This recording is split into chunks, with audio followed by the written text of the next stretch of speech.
Okay, and then just a few quick housekeeping items. I do have the WebEx set up where everyone joins muted, but you are more than welcome to take yourself off mute to ask questions. And also, please feel free to use the chat box. I try to monitor that and keep track of everything. Sometimes I miss it, so just let me know if I've missed your comment as we move forward. A few other housekeeping things. As I mentioned, I am recording. You can find the chat box using these symbols. And then you can also use the raise hand function too. I try to keep track of the raise hand function in the participant list as well. And if you need closed captions, WebEx has that feature as well. Okay, so our agenda for this afternoon will follow a very similar format as our previous quarterly update meetings. We'll start by going around to our different technical sub-teams and getting a status update from folks, and we'll have time for questions after each team's update. Then we will go through and get an update on the planning and design checklist, and then we'll touch on the study schedule. That's our roadmap for the afternoon. And I would like to start with this slide. This is probably very familiar if you've been dialing into these calls for the past 2 years, but we do get new folks over time. So I want to touch on the study purpose before we really get into the technical details. So just as a refresher, this project is funded under the Great Lakes Restoration Initiative, Focus Area 5, specifically 5.2. And we are working with an interagency team that will be identifying the range of future Great Lakes water levels, wave heights, and ice conditions under a set of warming climate scenarios. And we will be leveraging, or we are leveraging proven models to advance our understanding of Great Lakes conditions.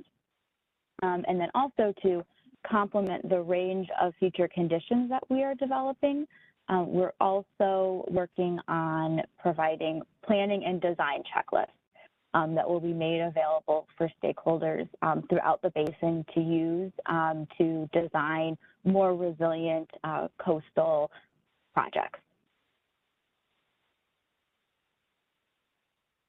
Okay, so our first technical team is the weather generator. And Dr. Scott Steinschneider normally gives these updates. He had a family matter pop up at the last minute, so I believe he's going to try to join us later on in the call. So I will be providing an update on his behalf, and I will speak in generalities about this slide, and then if there are technical comments that I can't answer, I'll note those down and we'll follow up with Dr. Steinschneider. But also a lot of the topics that Scott was planning to cover, I know the water level team at GLRI and Siegler is also very involved in, and Lauren, Dr. Lauren Fry will also be elaborating on some of the topics that the team has been working on the past 6 months. So just to get started on this slide, the main takeaway that Scott wanted me to share is that the weather generator team is in a good place.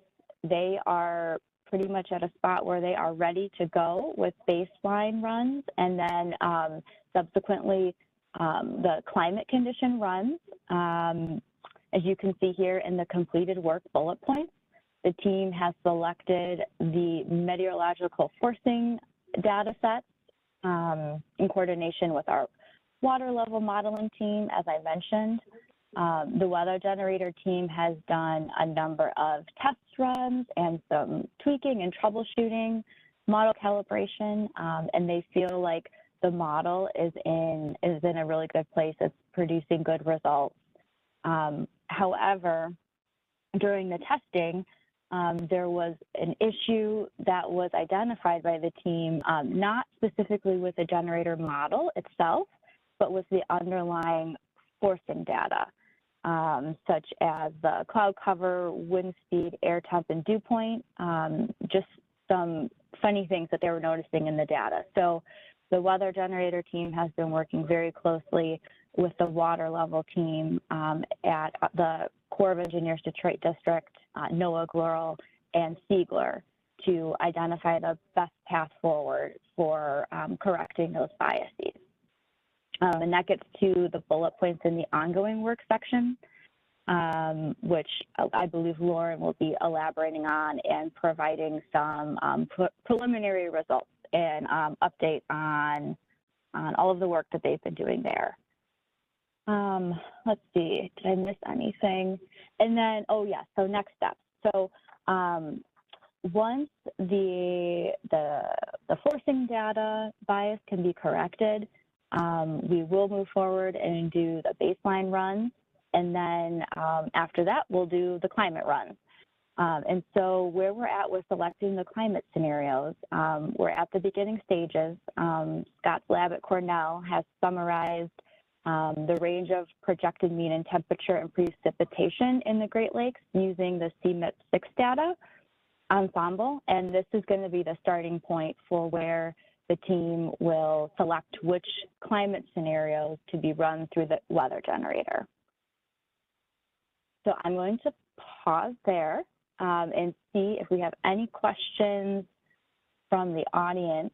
You can either raise your hand or come off mute. I don't think I see anything in the chat box yet, but I'm going to pause.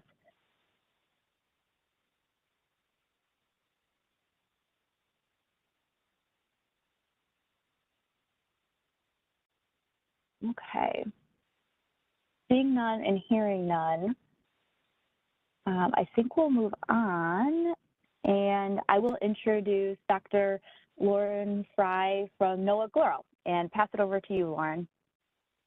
Okay, thanks, Caitlin.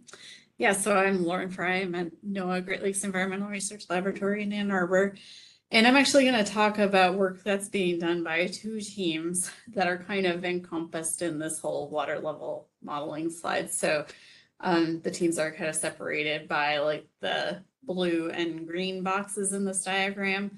When we're talking about water level modeling, this is really the simple models that are going to be used to propagate the weather generator output into scenarios. And so that's taking runoff model, precipitation, evaporation modeling, propagating that to water supply and water levels. So that's being done mostly by the Army Corps in Detroit, and then folks at GLRI and at our Cooperative Institute for Great Lakes Research at the University of Michigan are working on those green boxes, which we've been calling check models. So that's another team that I'll provide an update for, and that's their work is really to provide sort of a foundation for understanding biases in the results that we get from those simple modeling. So they're running some more complex models and looking at more complex versions of forcings for those models to evaluate the output from the water level modeling. Okay, next slide, please.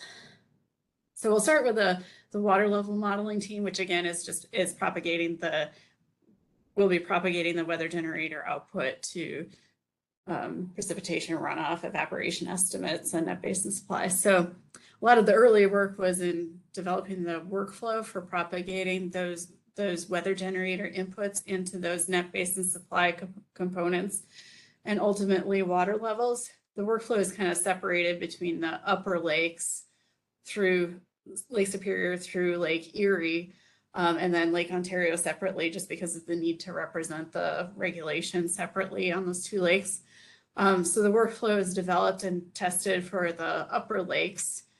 The team had to recalibrate the large basin runoff model because of the use of new forcings and wanting to make sure that we were able to represent good runoff processes with the large basin runoff model. So that's been calibrated previously. And then most of the focus, I guess, in the past quarter has been taking some of the initial results from the weather generator and propagating those through the workflow to see how it turns into net basin supply and ultimately water levels.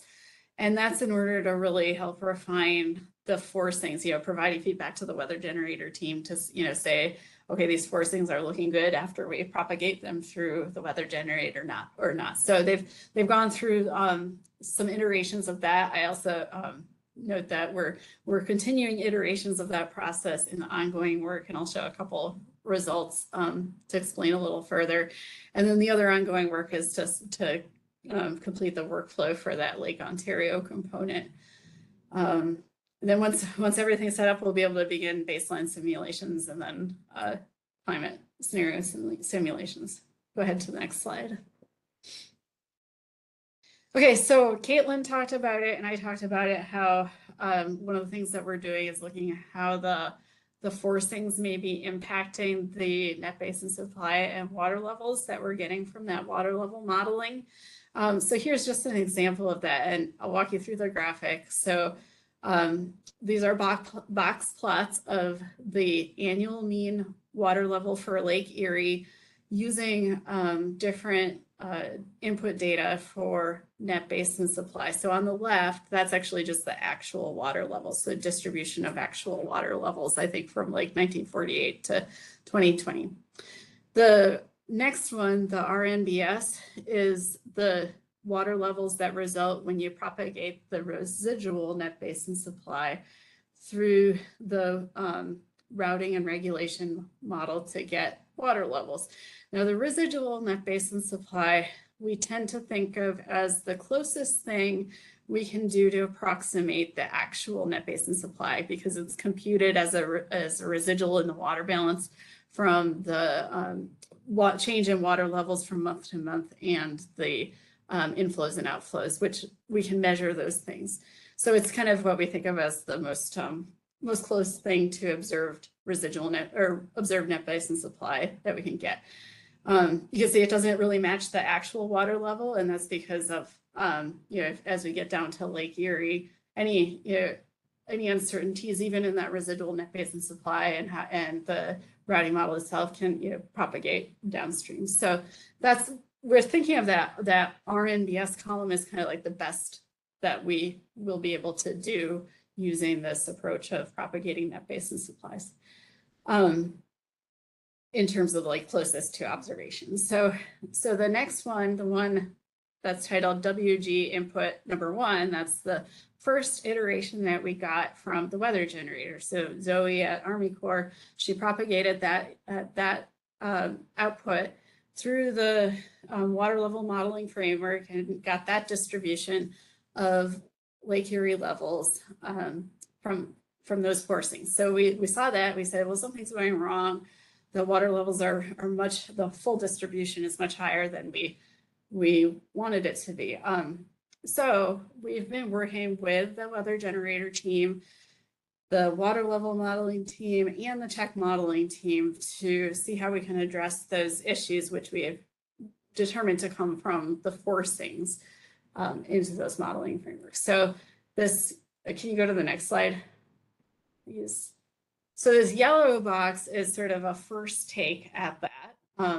So just using like a simple bias correction on the forcings before they were put into the weather generator. And, that brings it quite a bit further down and close to that residual net basin supply distribution, or the distribution of water levels that result from using residual net basin supplies. And so we feel like it's a pretty, good approach to be bias correcting these results. So that seems promising, and we'll go to the next slide.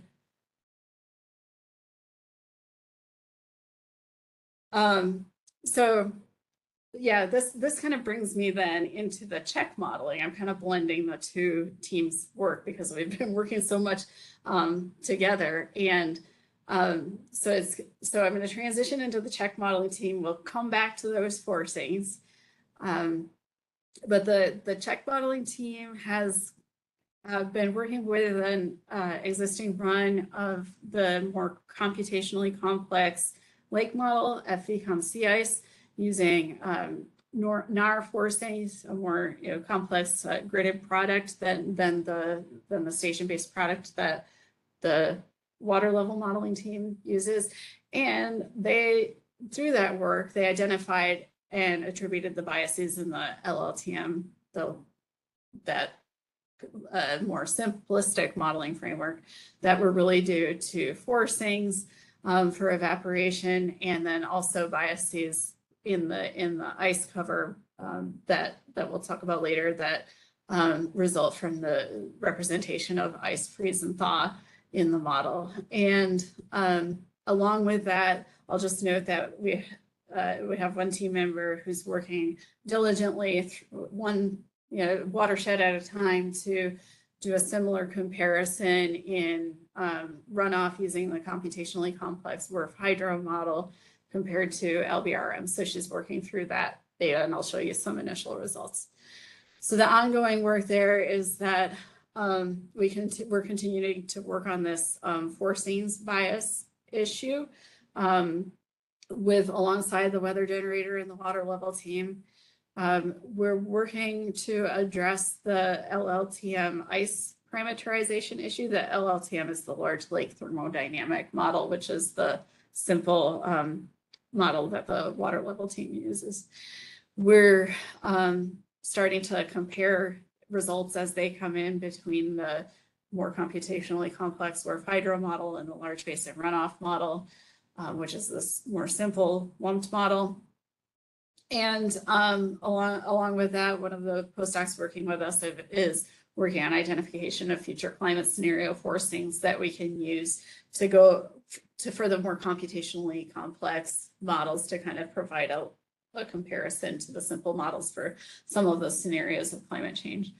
After that, next steps will be continuing to march through the watersheds with WRF-Hydro modeling for the historical simulation, and we'll be looking to do some future climate change scenario simulations with FBCOM sea ice. So we'll go to the next slide, and just to get a little idea of what we're looking at in the forcings that's causing us to dig deeper. And although the initial bias correction looked good, we still have some features in the data that just don't seem very realistic, that are making us want to go a little bit deeper into improving the data set that's going into the weather generator team. So what you're seeing here is for each lake, Superior on the top, Ontario on the bottom, the red lines are showing the cloud cover from a gridded data set, ERA 5, as a point of comparison. And then the green line is showing the cloud cover that's being used by the weather generator team so that they can provide input to the water level team. And we're calling that the LLTM because that's input to the large lake thermodynamic model. So it really pops out here that there's periods where that forcing data, the cloud cover, just has sort of unrealistic representation that are probably worth sorting out. So for example, you never see cloud cover drop below, I don't know, about 40% on Lake Superior. So we're working to make this data just a little bit more realistic. We can go to the next slide. And this is one take at bias correcting and adjusting that data.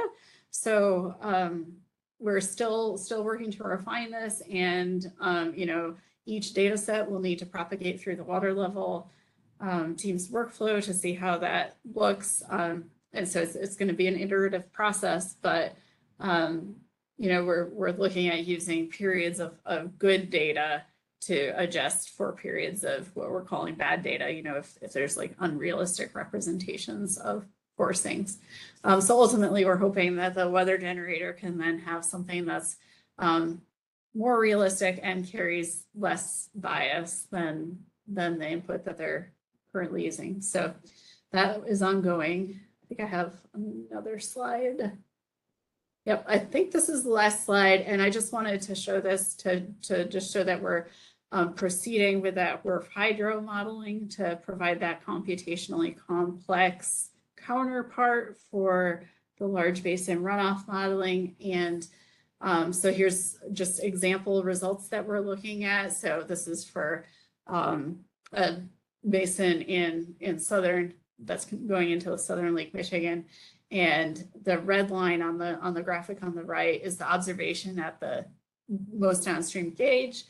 Black line is the WRF-Hydro model. The blue line is what we get from the large basin runoff model.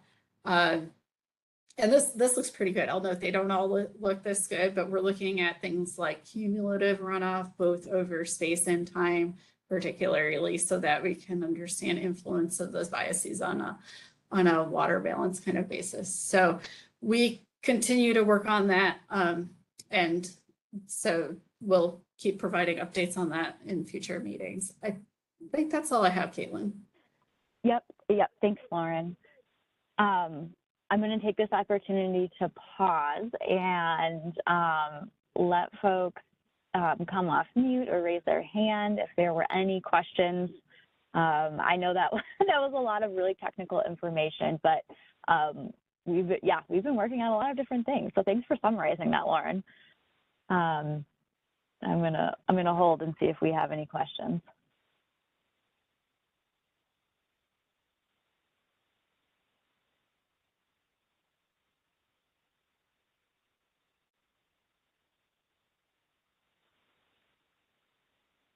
Okay, not seeing any hands. Oh, I do see a question in the chat. Would the cloud cover issue resolve the bias in the right direction? And Lauren, I think I'll ask you to answer that one because I don't think I see Scott on the line yet, or Zoe.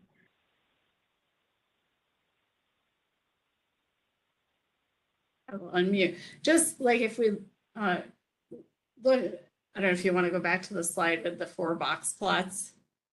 Sure. And it wasn't just cloud cover. We're looking at, I guess, primarily probably cloud cover and wind speed seem to be the culprits, but we're looking at all variables. And just like an initial glance is showing that it does seem to be pushing us in the right direction. That difference between the green and the yellow is really the difference that's resulting from a first trial at bias correcting. Thanks, Lauren. Mm-hmm. Okay. I don't think I see any more questions or hands. All right, so next we'll transition to the wave and surge team. And Margaret Owensby usually provides these updates, and she has a conflict with a training class that she's teaching, so she was gracious enough to record her slides. So I'm going to go ahead and play her recording. So just bear with me a moment while I get that video up and going. I'm going to put myself on mute. Hi, everyone. This is Margaret Owensby, and I am a member of the Waves and Surge modeling team at ERDIC CHL. Unfortunately, none of our team members was able to make it to the meeting today, and so I'm recording this so that we can provide you all with an update on the progress that we've made so far, along with telling you about the set of save points that we've developed for Lake Superior. On this slide, you can see a portion of the overall project modeling workflow.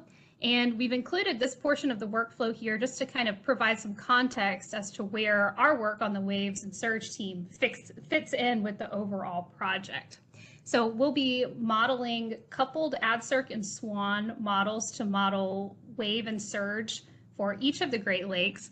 And we'll be running simulations that are comprised of historic events at historic water levels and ice coverage conditions, and then turn around and model those same historic storm events for different water level and ice coverage conditions that are derived from the work that's done by the computationally efficient models like the weather generator and the lake level modeling suite. And once we've modeled these different scenarios, the results will then be used to determine a distribution of future waves and surge conditions for the different water level and ice coverage conditions that we'll be modeling. On this slide, we have some of the pictures of some of the primary members of the Waves and Surge team, including Bob Jensen and Candice Hall, who are responsible for developing the ice fields and some of the atmospheric forcing fields. Chris Massey, who's responsible for overseeing some of the hydrodynamic portions of the modeling, as well as the model coupling, and myself, who is serving as PI and is also working on the hydrodynamics and the grid generation component of the modeling. On the other side of the slide, we've got the primary members of our coastal hazards team. So that's Norberto Nadal Caraballo and Madison Yon. And these guys are responsible for developing the suite of historical storms that will be running through the ADCIRC and SWAN models.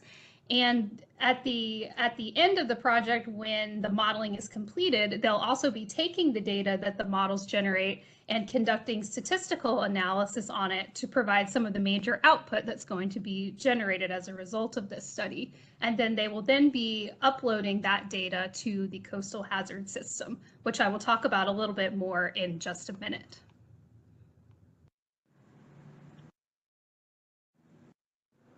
This slide provides a summary of our recent progress, what we've done, where we're at, and where we're going. So starting from the top, some of the work that we've completed thus far includes the fact that we have generated all of the ice fields for the baseline storm events for both Lake Ontario and Lake Superior. We've also completed work on a digital elevation model, or DEM, for Lake Superior, and we have developed a preliminary list of save points for Lake Superior that I'm going to talk to you a little bit more about in just a minute. Some of the ongoing work that we're currently working on includes the fact that we are currently testing and calibrating our ADCIRC and SWAN model setups for Lake Ontario. We're also working on a validation report that will be subject to internal review by subject matter experts in early April. And moving ahead to Lake Superior, we've also started working on preparation of the ADCIRC and SWAN model setups for Lake Superior. We've begun development of an additional DEM for Lake Michigan and Huron, and we've also begun the validation storm selection process for Lake Michigan and Huron. Another thing that we've also been working through is investigating what is the appropriate methodology for characterizing ice conditions for the future scenarios that we're going to be modeling for all of the lakes. So some of the next things that we anticipate we'll be working on within the next 3 months are, we expect to complete the calibration and validation of the model setups for Lake Ontario, and then produce an updated report summarizing that validation that will be turned into an ERDIC publication. And we expect to begin modeling the baseline condition simulations for Lake Ontario. Once we have determined the appropriate methodology, we will then be creating ice field input for the future condition simulations for Lake Ontario. And we'll also begin testing the ADCIRC and SWAN model setups for Lake Superior as part of that model's calibration process.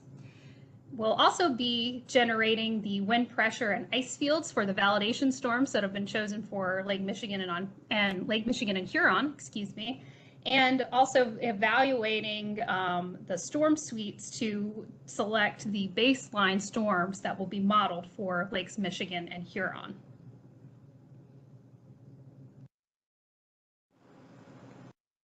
I alluded to the fact that the modeling results would be posted to the coastal hazard system, and this slide is intended to show you exactly what that's going to look like.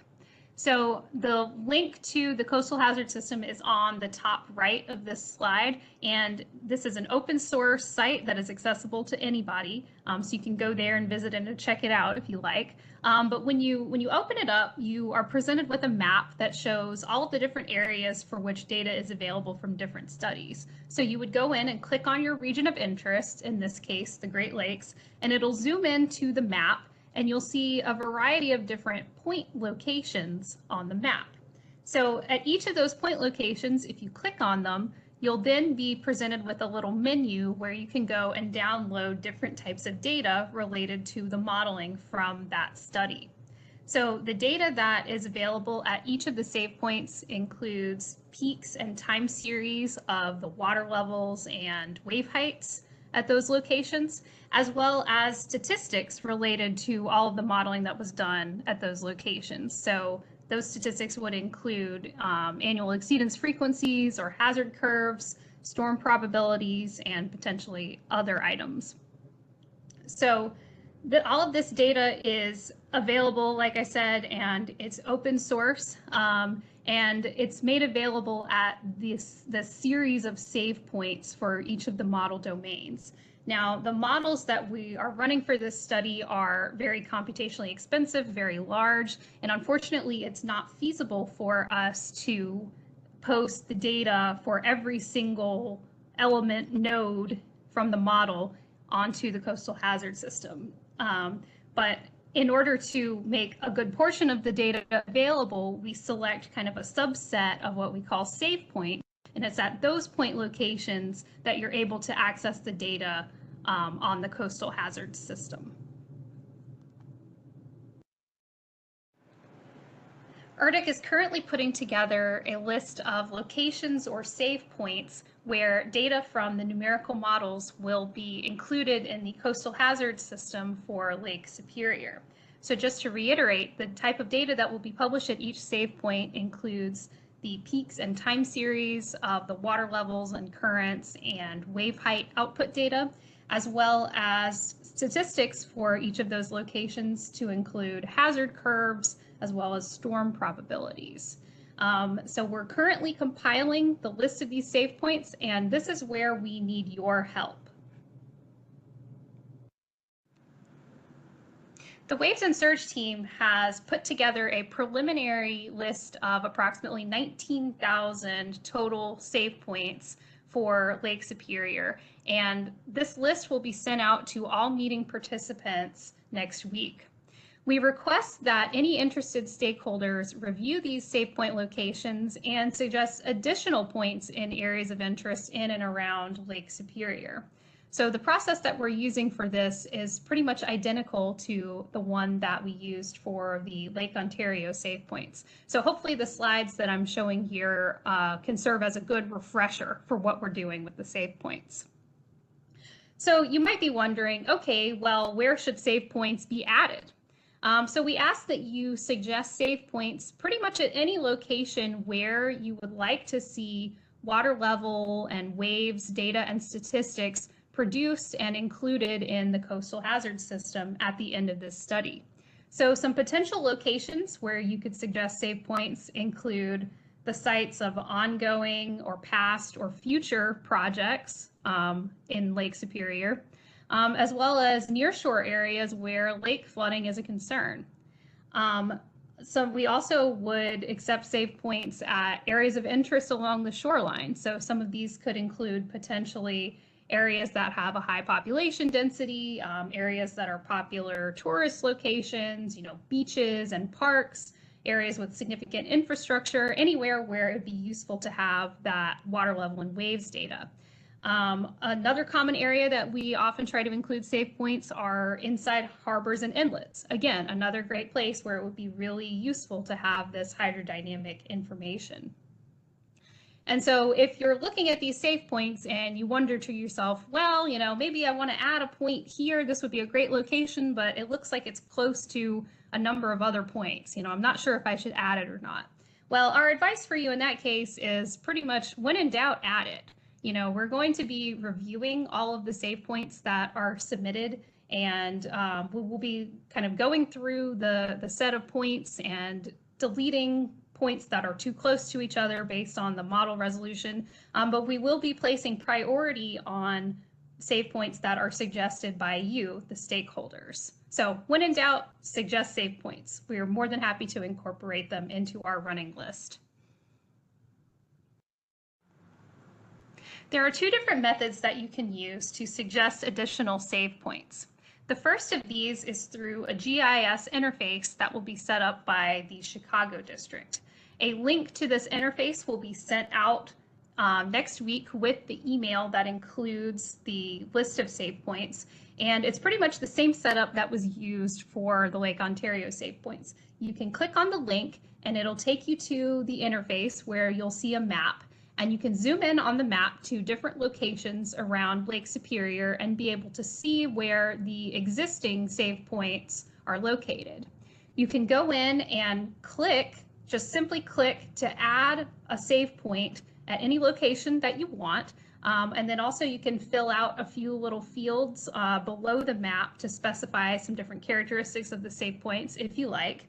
And then you can hit submit, and that point will be recorded and included in the overall list of save points. So that's one method that you can use to suggest additional save points. Another way that we advise you to use is simply just emailing a list of any points that you're interested in directly to us. And so if you do this, we request that you list the points in XY, so longitude and latitude format, and express the coordinates in decimal degrees. And if you can put those points in a simple text or CSV file format, you can email that directly to myself, and my email is listed here on the slide. If you just email that directly to us, then we will be able to incorporate your points into the overall list of save points. Whether you use the GIS interface or simply send the points directly to us, we ask that you submit all suggested save points either through the interface or via email no later than Friday, April 28th. So what happens next after the save points are submitted? At this point, the Waves and Surge team will review and edit all of the save points that we have and come up with what we're calling a near final set of save points that we'll share with all stakeholders on May the 5th. And so this is kind of the last call that we're putting out for people to be able to submit save points.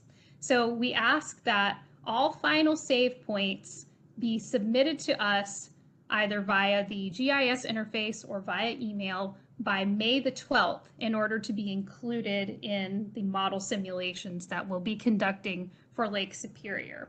And our goal is to have a final target of around 20,000 different save points for Lake Superior, which means there will be about 20,000 different locations at which water level and wave data and statistics will be made available through the coastal hazard system upon completion of this project.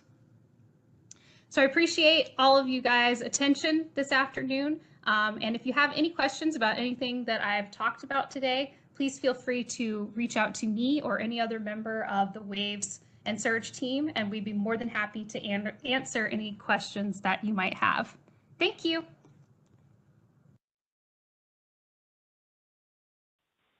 Okay. So I do see a question that came in through the chat. So I will take a stab at answering that. So the question was, is there a limit to how far upstream from a harbor inlet a save point can be added? For example, within the St. Louis River estuary. So I think that there is a limit. Offhand, I don't know how to describe it. However, once we have the GIS tool available, and I'm actually going to go back to that slide. Once we have the GIS tool available, I think the answer will be a lot more clear because you'll be able to zoom in and see the extent of the mesh that was developed and the extent of the save points. And really like zoom in and like play with it and see which areas are covered. So I hope that generally answers the question. And if not, I can follow up with our ERDIC team to get like a more technical answer if necessary. But for folks that maybe use the Ontario tool, we're going to use the same format as Margaret mentioned in her talk. You'll be able to zoom in and fly around. It's basically just like a Google Earth map, and you'll be able to drop in notes about points. So I'm gonna see if there's any other questions that I can potentially address or pass on to the Wave and Surge team.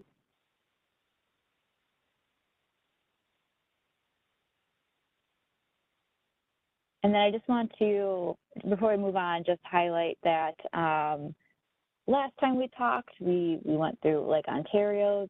Those save points have now been finalized. Right now, we're asking for input on Lake Superior. and then subsequently the order in which we're moving through the lakes next, I believe, will be Huron and Michigan, and then finally Erie. So we really appreciate your input through this sequential process for developing the safe points. Okay.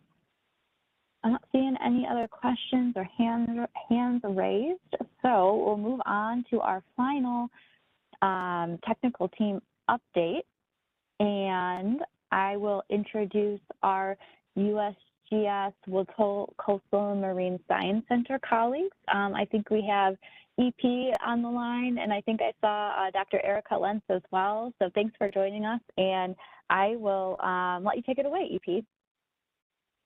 Hi everyone, EP here to share an update on the coastal change likelihood assessment piece of this study. Can everyone hear me okay? Good. Okay. So coastal change likelihood is a machine learning assessment that synthesizes a lot of different factors that drive coastal change. And these data come from a variety of federal, state, and private agencies.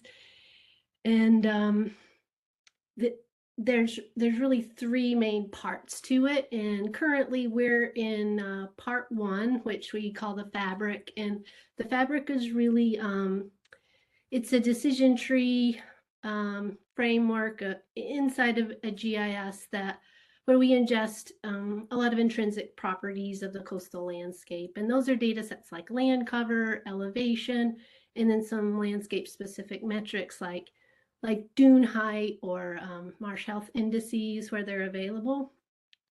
And so we've built this fabric data set for as a proof of concept for the first lake, which is Lake Ontario. And over on the right-hand side, you can see what that build out of the coastal fabric looks like with a little zoom in there to one area. And the plan from here is, now that we've established sort of our workflow for how this is going to work in the Great Lakes. The initial coastal change likelihood was developed for the Northeast Marine Coast. So there is a little bit of adjusting to make this work in a lacustrine setting, but feeling really good about how things came together for Ontario. So we're going to continue to build the fabric piece out for the remainder of the lakes. And, you know, the next steps after the fabric build is complete, we're standing by to ingest data that comes out of the modeling pieces of this framework. So when wave heights, water levels, and ice cover available, start to become available, we'll be ingesting those into like a composite database of coastal hazards. And then the final step, once the fabric and hazard input data sets are built, those get combined in a machine learning framework to produce coastal change likelihood outcomes, which will look somewhat similar to the fabric that you see on the right. That'll be sort of scaled from low to high, where the warmest colors are where we expect the highest likelihood of coastal change over the next decade. Cooler colors are less likely. And I'd be happy to take any questions, or if you want to learn anything more about CCL, we have a couple of hot off the press publications for the Northeast that you could check out. And the team that's working on CCL at USGS is down in the lower right-hand corner. So thanks, everybody. Thanks, CP. I'll pause and see if there are any questions about the coastal change likelihood work for Lake Ontario, or the preliminary results for Lake Ontario.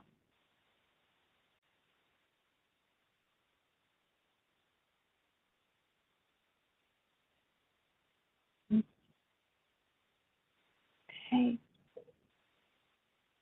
Okay, I don't see any hands raised or any additional questions coming through the chat.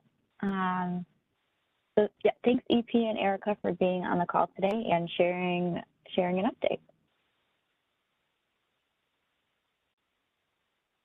Okay, so next on our agenda is an update on the GLRI planning and design checklist. So as a refresher, this deliverable, we're envisioning having two types of checklists. So one more for conceptual planning, and then another checklist that's more technical that engineers or restoration ecologists, that type of stakeholder or user would be more interested in to actually design projects. And this is an example of a design checklist that is used in the Corps of Engineers Detroit district. And so we'll be using this as a kind of the foundation for the GLRI checklist that will be developed. And so to give a quick update on where we're at, we will be having a workshop in Detroit district. We're meeting with Detroit engineering staff to workshop both of the checklists, and we anticipate hosting a meeting at the end of the workshop on the afternoon of April 27th and opening that up to our state partners and folks that have previously indicated support for interest in being on the checklist development team. So we're still ironing out the final details of that workshop schedule, but we will be sharing out that meeting invite. So more details to follow there. And then next, a study schedule update. So pull up our study schedule slide so you can see where we are in the schedule with the yellow arrow, March of FY23. You can see we're, I can't believe it, but we're pretty far into the study duration. As you can tell from the updates from the technical teams today, there is so much work going on, and everyone's really firing on all cylinders to make this project happen. So you heard that we're going through, some troubleshooting and bias correction with the water level models, but so far we have not needed to adjust the schedule. So this is the most recent schedule. This is where we're at. As I mentioned, or as Margaret mentioned during her talk, the Lake Ontario save plans have been finalized, and in May we'll be finalizing the save plans for Superior, and then that team will be moving on to developing the save plans for Lake Michigan and Huron, and then Erie after that. So I think that's all with the schedule that I wanted to touch on. And then just to close out with some action items and upcoming dates. As Margaret mentioned, the ERDC Wave and Surge team is requesting input on the Lake Superior save points by Friday, April 28th. And as she mentioned, they are open to accepting input in two different ways, either by submitting point locations directly into the GIS tool that we will be distributing the link to next week, or if it's easier, if you have information readily available in like a text file or CSV file with coordinates, and it's easier just to export that way, they can handle that as well. And then looking farther out, our next quarterly meeting is scheduled for June 22nd at the same time, 2 p.m. Central, 3 p.m. Eastern. So I think that concludes our meeting. Unless there are any final questions, I'll hold and I'll check the chat to see if there are any final questions or thoughts from the technical team.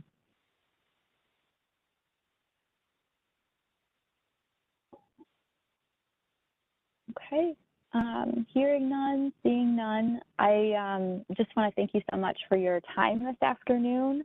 It's really exciting to share all of these great progress updates with you all, and we look forward to meeting again with you in June. So take care, everyone. Bye.